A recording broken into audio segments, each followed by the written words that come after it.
રાસકા ખાતે 49 કરોડનો 100 MLDનો water treatment plant બનશે। વસ્ત્રાલ ન્યૂ મણિનગર સહિતના વિસ્તારના 5,50,000 નાગરિકોને પૂરતા પ્રમાણમાં પાણી મળશે।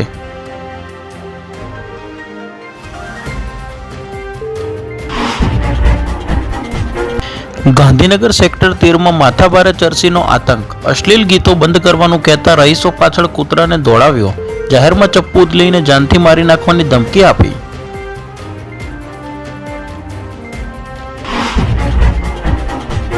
વિજાપુરની સગીરા પર દુષ્કર્મ આચરનાર શખ્સને 20 વર્ષની સખત કેદ। પીડિતાને 3 લાખનું વળતર ચૂકવવા મહેસાણા પોક્સો કોર્ટનો આદેશ।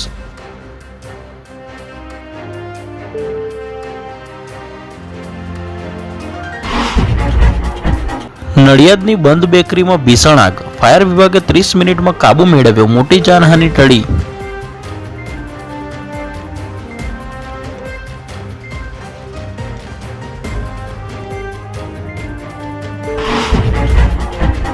કારના ડેશબોર્ડથી લઈને બ્રેક લાઇટમાં બસ દારૂ જ દારૂ। અમદાવાદથી ભાવનગર આવતા કાર ચાલક પાસેથી વિદેશી દારૂની 113 બોટલ મળી।